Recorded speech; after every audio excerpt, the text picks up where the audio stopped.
이는 하나님의 말씀입니다. 고린도전서 12장 4절에서 11절 말씀입니다. 은사는 여러 가지나 성령은 같고 직분은 여러 가지나 주는 같으며 또 사역은 여러 가지나 모든 것을 모든 사람 가운데 이루시는 하나님은 같으니 각 사람에게 성령을 나타내심은 유익하게 하려 하심이라. 어떤 사람에게는 성령으로 말미암아 지혜의 말씀을, 어떤 사람에게는 같은 성령을 따라 지식의 말씀을, 다른 사람에게는 같은 성령으로 믿음을, 어떤 사람에게는 한 성령으로 병 고치는 은사를, 어떤 사람에게는 능력 행함을, 어떤 사람에게는 예언을, 어떤 사람에게는 영들 분별함을, 다른 사람들에게는 각종 방언을 말함을, 어떤 사람에게는 방언들을 통역함을 주시나니 이 모든 일은 같은 한 성령이 행하사 그의 뜻대로 각 사람에게 나누어 주시는 것이니라. 이는 하나님의 말씀입니다. 감사합니다. 복된 주일입니다. 하나님의 크신 은혜와 평강이 오늘 예배의 자리에 함께하신 여러분과 여러분의 가정에 충만하게 더해지시기를 주 예수 그리스도의 이름으로 간절히 축원드립니다. 이 본문을 중심으로 다양한 은사, 다양한 사역, 다양한 은사, 다양한 사역이라는 제목으로 하나님 말씀 함께 나누겠습니다. 여러분 성령 충만하십니까? 성령 충만하십시오. 성령 충만 우리가 많이 듣는데 성령 충만이 과연 뭘까요? 성령 충만 어디서 많이 들었는데 성령 충만하십시오라고 하니까 그 무슨 말인가 이렇게 생각되는 경우도 있습니다. 왜냐하면 우리가 성령을 잘못 오해하기 때문에 그런 겁니다. 성령님은 곧 하나님이시죠. 성령 충만하십시오라는 것은 하나님께서 우리의 삶 가운데, 우리의 심령 가운데 충만하셔서 나의 생각이나 나의 어떤 것이 아니라 하나님의 생각으로 가득 채워지십시오 하는 그런 뜻입니다. 우리 그리스도인들, 그래서요 한마디로 표현하면 성령께서 함께 하시는 사람 이렇게 이야기할 수 있겠습니다. 특별히 성령 충만과 관련해서 유명한 성경의 구절이 있죠. 바로 에베소서 5장 18절 말씀입니다. 사도 바울이 악한 세상을 이기는 것은 바로 성령에서 비롯된다 말씀하면서 에베소서 5장 18절에 가서 오직 성령으로 충만함을 받으라, 오직 성령으로 충만함을 받으라 이렇게 권면했습니다. 그런데 여러분 성령으로 충만해졌다는 그 증거가 뭘까요? 저분은 지금 성령 충만해, 저분은 성령으로 충만하셔. 그것을 우리는 무엇으로 알 수가 있을까요?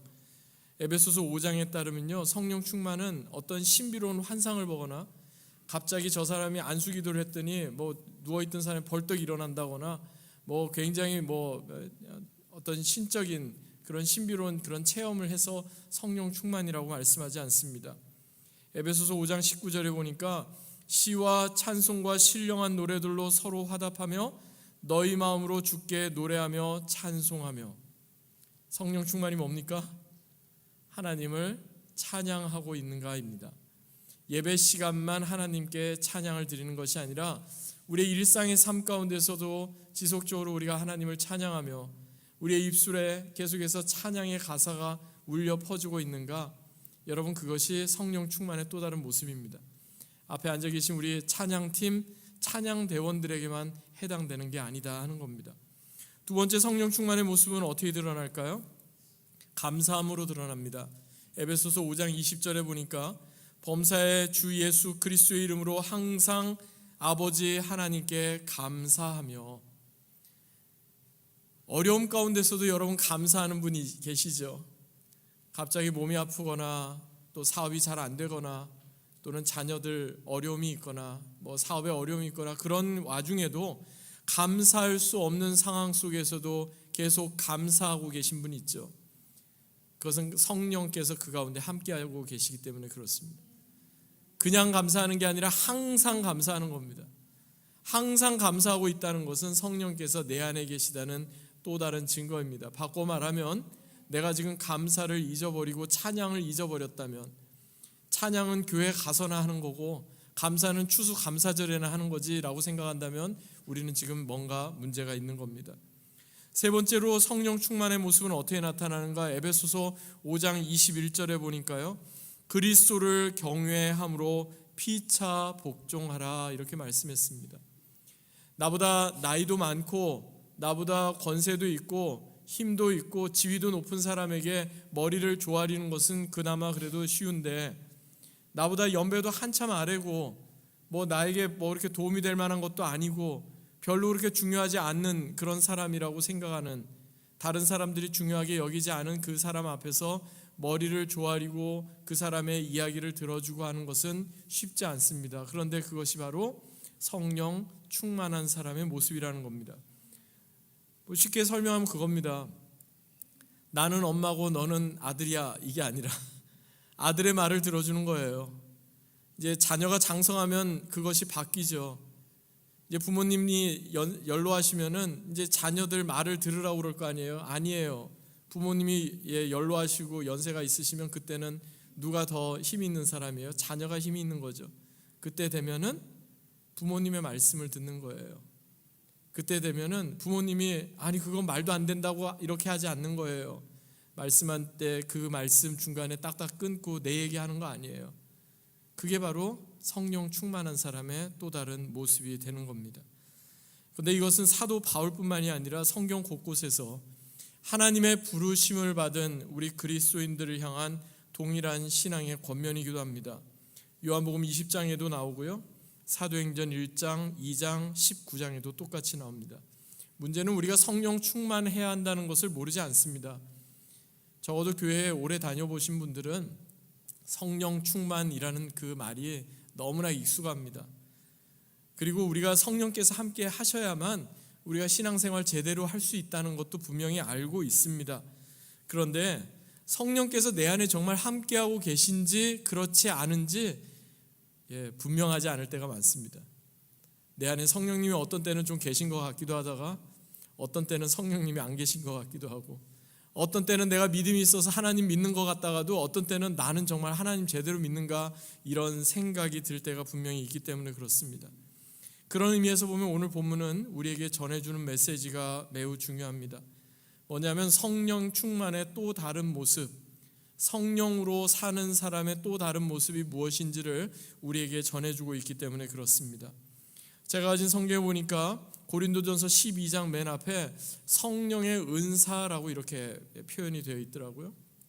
그냥 은사, 탤런트라고 해도, 기프트라고 해도 될 텐데 왜 성령의 은사라고 표현한 걸까요? 우리 권사님께서 오늘 그 성경 말씀을 봉독해 주시면서 여러분 잘 들어보셔서 아시겠지만 그냥 우리에게 은사를 주셨다라고 말씀하지 않고 성령을 나타내셨다. 그래서 성령으로 말미암아 같은 성령으로 말미암아 계속해서 성령으로 말미암아 우리에게 하나님께서 놀라운 은사를 주셨다 이렇게 말씀을 하고 있죠. 그러니까 저와 여러분이 지금 가지고 있는 어떤 은사가 있다면, 어떤 탤런트가 있다면 여러분 그것이 내가 원래 이렇게 좀 잘 태어난 거야, 나에게 원래 이런 재능이 있어 라고 생각하시면 안 됩니다. 그것이 여러분 성령께서 여러분에게 주신 거예요. 하나님이 여러분에게 주신 거예요. 여러분 공부도 은사인 거 아세요? 오늘 본문에 보면 나와요.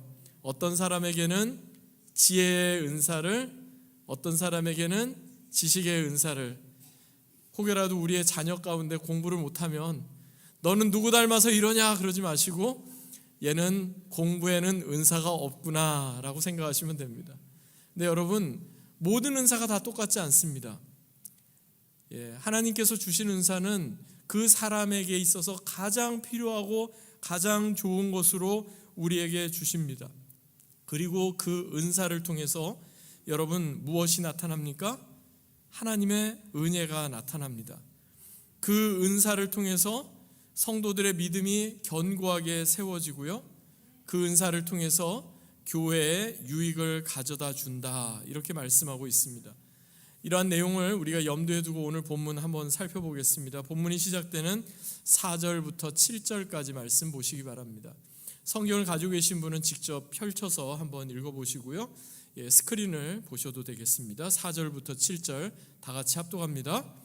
은사는 여러 가지나 성령은 같고 직분은 여러 가지나 주는 같으며 또 사역은 여러 가지나 모든 것을 모든 사람 가운데서 이루시는 하나님은 같으니 각 사람에게 성령을 나타내심은 유익하게 하려 하심이라. 아멘. 각 사람에게 무엇을 나타내셨대요? 성령을 나타내셨대요. 특별히 우리 믿는 우리 그리스도인들 한 사람 한 사람에게 성령님께서 나타내심은 유익하게 하려 하십니다. 이렇게 말씀합니다. 여기 보니까 계속 반복적으로 나오는 표현이 있어요. 뭐는 여러 가지나 뭐는 같고, 뭐는 여러 가지나 뭐는 같고, 뭐는 여러 가지나 뭐는 같고, 계속 이렇게 반복적으로 표현이 되고 있어요. 여러분, 여기에서 여러 가지라고 표현된 내용들은 뭐예요? 여기서 여러 가지라고 되어 있는 것들은 보니까 은사, 직분, 사역은 여러 가지래요. 그러니까 은사가 다 다르다는 거예요. 사역도 다 다르고요, 직분도 다 달라요. 믿지 않는 사람들은 그렇게 생각합니다. 교회에 이제 집사님 되고 안수 집사님 되고 권사님 되고 장로님 되고 그 다음에 목사님 되고 뭐 이런 식으로 생각하는데 여러분, 그렇지 않습니다. 오히려 그 반대입니다. 직분을 우리가 받게 되면 어떻게 돼요? 올라가는 게 아니라 더 내려가는 겁니다. 더 낮아지는 겁니다. 그래서 사실은 목회자는 더 낮은 데 있어야 되고요. 우리 장로님, 안수 집사님, 권사님들도 기도의 자리에 늘 예배의 자리에 늘 머물러 계시며 더 낮아지고 더 낮게 섬기시는 거죠. 그런데 비록 은사와 직분과 사역은 다 여러 가지 각양각색 다 다른데 그것이 똑같다 이렇게 말씀해요. 뭐가 똑같다고 말씀합니까? 주시는 분이 똑같대요. 성령이 같고 주님이 같고 또 하나님이 같으시대요. 은사와 직분과 사역을 주시는 분이 누구세요? 한 분 하나님이시라는 거예요.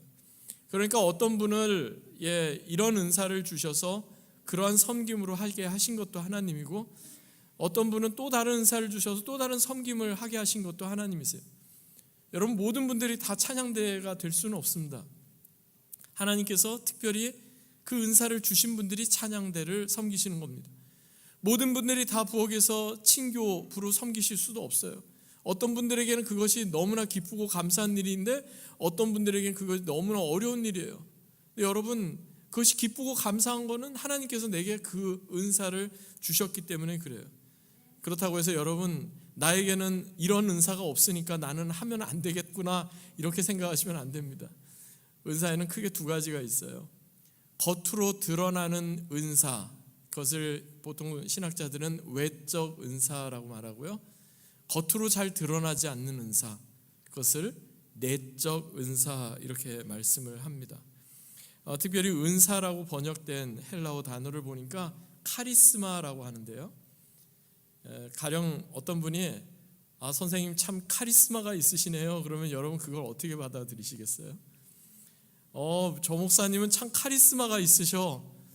그럼 은사가 있으셔 이렇게 받아들이세요? 아니면 리더십이 대단해? 아니면 설득이나 언변이 대단해? 이렇게 생각하시겠어요? 아마도 후자 쪽으로 더 많이 생각하지 않으실까요? 누가 그러더라고요. 카리스마. 왜 그러면 성경에 원래 나와 있는 그 카리스마, 은사의 그 개념이 많은 사람들에게 있어서 그렇게 잘못 호도된 걸까요? 그 이유는요, 1900년대 초반에 독일의 사회학자였던 막스 베버라는 사람이 있는데 그분이 굉장히 사회학뿐만 아니라 인문학 전반에 큰 영향을 주었던 분이에요. 그분이 이제 성경에 나오는 이 은사, 카리스마의 개념을 사회학적 개념으로 이렇게 사용하면서부터 이제 사람들이 그걸 잘못 알게 된 겁니다. 그러니까 카리스마를 전통적으로 하나님께서 우리에게 베푸신 호의, 은혜, 기프트, 탤런트, 은사, 이게 원래는 그 뜻인데 이 사람이 어떻게 그것을 재해석했냐면 전통적인 권위, 법률적 권한과 구별되는 또 다른 형태의 권위. 이게 무슨 말이냐면 이제 기존의 사람들이 가지고 있는 어소리티가 있지만 그것과 또 다른 형태의 권위, 저 사람 앞에서는 왠지 모르게 고개가 숙여져야 될 것 같고, 저 사람 앞에서는 왠지 모르게 옷 매무새를 단정해야 될 것 같고, 저 사람 앞에서는 왠지 모르게 말을 함부로 해서는 안 될 것 같고, 그렇게 알게 모르게 나타나는 그러한 권위를 가리켜서 이 사람이 카리스마 이렇게 표현하기 시작한 거예요. 그래서 루티나이제이션 오브 카리스마, 카리스마의 일상화라고 이렇게 이분이 표현을 했는데, 그때부터 사람들은 야, 저분에게 카리스마가 있어 그러면 성경에서 말하는 은사라는 개념을 떠올리기보다는 나도 모르게 저 사람에게는 좀 세상적인 말로 아우라가 있어 뭐 이렇게 이제 사람들이 받아들이게 된 거죠.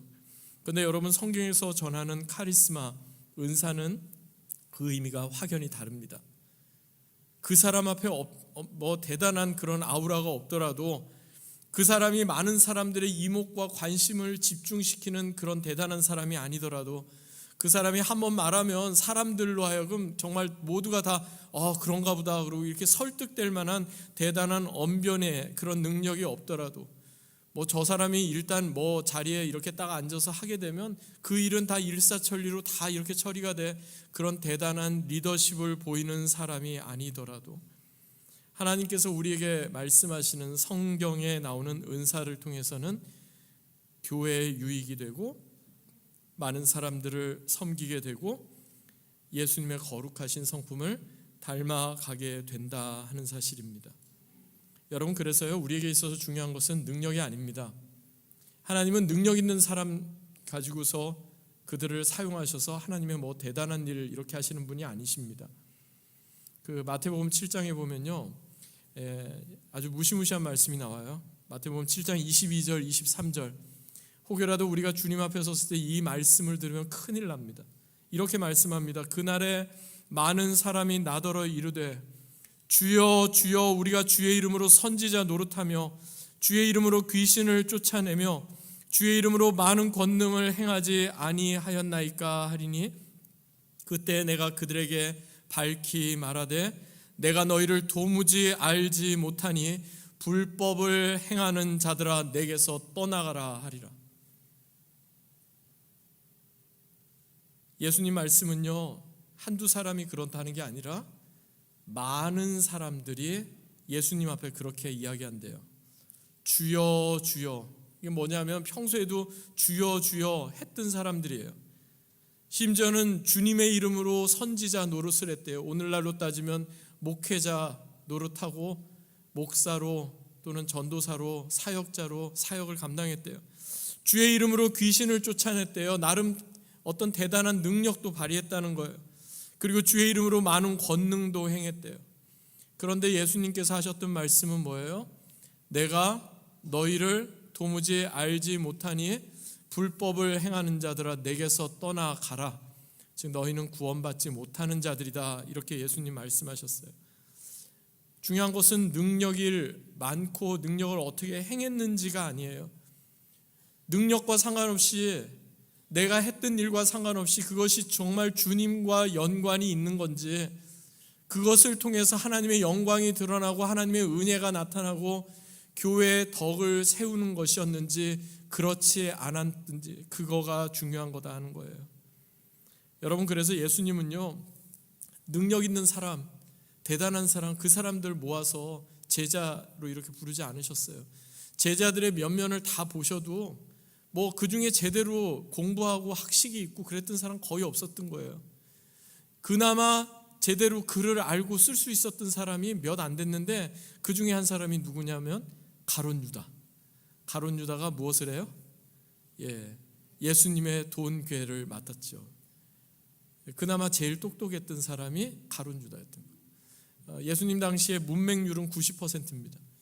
그러니까 10명 중에 9명은 글을 제대로 읽지 못했던 사람이에요. 그런데 가룟 유다는 글도 읽고 회개도 볼 정도로 나름대로 똑똑했던 사람이에요. 그런데 가룟 유다의 결말을 여러분은 아시잖아요. 예수님은 똑똑한 사람, 지혜 있는 사람, 세상에서 그래도 좀 내세울 만한 그런 사람들 모아다가 예수님 제자 삼은 게 결코 아니에요. 오늘 본문이 우리에게 전해주는 메시지도 바로 그것입니다. 하나님께서 우리에게 분명한 탤런트를 주시고 은사를 주셨는데 그 은사가 어떻게 발휘되어야 하는지, 그리고 하나님의 마음에 합하게 우리가 은사를 잘 발휘하여 살아갈 수 있는 방법이 무엇인지 오늘 본문을 통해서 좀 살펴보기 원하는데요. 먼저 한 가지 우리가 생각해 볼 것은 하나님께서 우리에게 주신 은사는 너무나 다양하다 하는 사실입니다. 서두에서 은사를 선물, 기프트라고 제가 말씀을 드렸는데요. 이거는 은사를 이해하는 데 있어서 매우 중요한 개념입니다. 여러분 요즘은 모르겠어요. 그런데 보통 선물을 받는 사람이 나 무엇 선물을 받고 싶어 해가지고 선물을 받는 게 아니라 선물을 주는 사람이 자기가 생각할 때 저 사람에겐 이게 제일 좋겠다 생각해서 그렇게 선물을 주잖아요. 요즘은 뭐 물건 많아지는 거 싫다, 돈이 최고다 그렇게 얘기하신다고도 하는데 사실 그건 좀 성의가 좀 없어 보이고 진짜 그 사람을 생각해서 이렇게 오랫동안 생각해서 선물을 준비해서 주지 않습니까? 하나님께서 우리에게 주시는 선물인 은사도 마찬가지입니다. 하나님 나에게 이것 주세요. 나 이거 필요해요. 우리가 그렇게 하나님한테 구하지만 하나님께서는 우리에게 있어서 더 필요한 것, 더 귀한 것, 더 소중한 것을 우리에게 주시는 분이십니다. 그래서 여러분 더 좋은 은사가 따로 있는 게 아니고 더 좀 덜 좋은 은사가 따로 있는 게 결코 아닌 겁니다. 오늘 보면 4절에서 6절 말씀드린 것처럼 은사는 여러 가지나 누가 같아요? 성령은 같고 직분은 여러 가지나 누가 같아요? 주는 같으며 또 사역은 여러 가지나 모든 것을 모든 사람 가운데 이루시는 하나님은 같다 분명히 말씀하잖아요. 여러분 이것은요 특별히 여러 가지 다양하다라는 뜻의 이 헬라어 단어를 제가 찾아보니까 디아이레시스라고 이렇게 되어 있는데 이건 어떤 뜻이 있냐면요 뿌리가 똑같다라는 뜻이 있어요. 사실 이거는 좀 우리가 이해하기는 좀 어려워요. 왜냐하면 세상의 이치는 콩 심은데 콩 나고 팥 심은데 팥 난다. 그게 세상의 이치예요. 그런데 하나님 나라의 이치는 뭐예요? 콩을 심었는데도 팥도 날 수 있다. 그게 하나님 나라의 이치인 거예요. 여러분 성령의 9가지 열매 갈라디아서 5장에 나오는 9가지 열매 아시죠? 사랑과 희락과 화평과 자비와 오래 참음과 자비와 양선과 충성과 온유와 절제. 이 9가지 열매도 보면은 사실 하나가 한 가지가 나와야 되잖아요. 뿌리가 같으면. 근데 그 성령이라는 그 뿌리에서부터 9가지 다른 다양한 것들이 이렇게 쫙 나오는 거예요. 그래서 그 뒤에 나오는 8절부터 11절까지의 말씀을 보니까 이 은사도 이렇게 다양하게 나타나요. 지혜의 말씀으로, 지식의 말씀으로, 믿음으로, 병 고치는 은사로, 능력 행함으로, 예언함으로, 영들 분별함으로, 방언 말함으로, 방언들 통역함으로 이렇게 각각 여러 가지 은사로 다양하게 나타난다는 거예요. 그러니까 어떤 사람은 겉으로 드러나는 외적 은사, 그래서 신유의 은사가 있다든지 방언의 은사가 있다든지 또 옆에서 방언하는 분의 그 말을 바로 통역하는 통역의 은사가 있다든지 이것은 겉으로 딱 드러나니까 사람들이 볼 때 야 저분은 대단한 능력의 사람이다, 대단한 은사를 가졌다 이렇게 생각할지 모르지만 그것만이 전부가 아니다 하는 거예요. 그 사람도 그것을 통해서 교회의 유익과 그리고 하나님께 영광을 올려드리는 거고 겉으로 드러나지 않는 은사들, 예를 들어 지혜의 말씀, 지식의 말씀, 믿음. 놀라운 것은 믿음이 은사라는 사실이에요. 여러분 믿음이 좋은 것도 은사예요. 하나님이 나에게 은혜의 선물로 믿음을 주셨구나. 나는 왜 믿음이 이렇게 연약하냐 하지 마세요. 하나님 앞에 간절히 구하세요. 하나님 내가 정말 겉으로 드러나지 않지만 이 믿음의 은사가 나한테 있기 원합니다. 간절히 구하세요.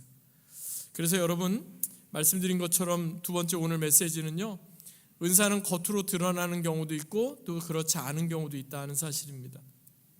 겉으로 드러나는 외적 은사, 겉으로 드러나지 않는 내적 은사, 무엇이 더 중요한 걸까요? 똑같이 중요합니다. 다 중요합니다. 겉으로 드러나지 않지만 그 사람에게 있어서 가장 소중한 것을 하나님께서 주시고요. 또 어떤 사람에게는 겉으로 드러나는 그런 은사를 또 하나님께서 주십니다. 그러니까 내가 가진 은사가 더 높은 거고 저 사람이 가진 은사는 그렇지 않다, 결코 그게 아니다는 것을 우리는 기억해야 하겠습니다. 겉으로 드러나는 외적 은사든 겉으로 잘 드러나지 않는 내적 은사든 상관없이 그 은사를 주신 분은 누구세요? 그렇습니다. 하나님, 성령 하나님. 그 은사를 주신 목적은 무엇이에요?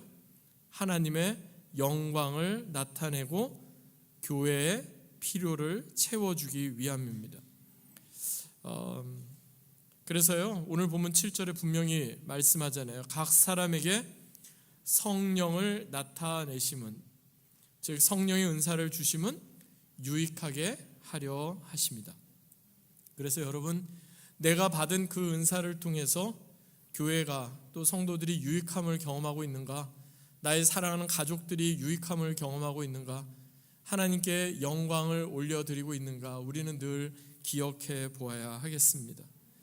그러니까 말씀을 강단에서 전하는 목회자뿐만 아니라 찬양을 또 인도하는 찬양팀, 찬양대뿐만 아니라 예배 가운데 회중을 대신해서 기도하시는 장로님, 또 말씀을 봉독하시는 권사님, 예배위원들뿐만 아니라 보이지 않는 곳에서 예배를 섬기고 사역을 섬기시는 모든 분들이 다 소중한 겁니다.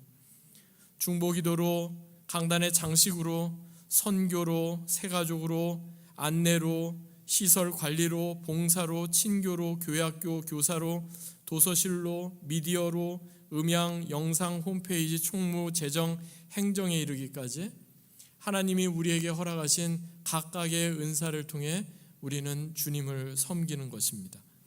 특별히 오늘 우리가 사역 박람회라고 이름을 거창하게 붙였는데 다른 게 아닙니다, 여러분. 여러분에게 분명히 한 가지 이상의 탤런트를, 은사를 하나님 주셨는데 그 은사를 여러분 묵혀두지 마십시오 하는 그런 겁니다. 여러분, 한 달란트 받았던 종이 왜 한 달란트 받았고 나서 책망을 받았어요? 한 달란트를 받았기 때문에 책망받은 게 아니에요.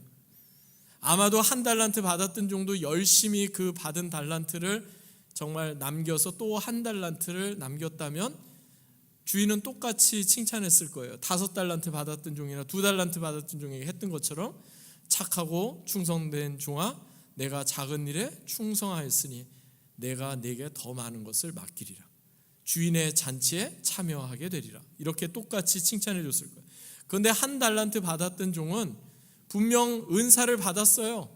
탤런트를 받았어요. 그런데 그것을 땅에 묻어버렸어요. 나에게 혹시 2달란트가 있는데, 나에게 혹시 5달란트가 있는데 여러분 그것을 땅에 묻어버리고 있지는 않습니까? 그렇다면 여러분 우리는 불충한 사람이 되는 겁니다.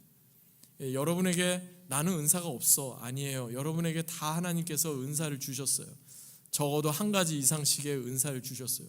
그것을 여러분 땅에 묻어버리지 마시기 바랍니다. 은사를 그냥 잠재워 두지 마시기 바랍니다.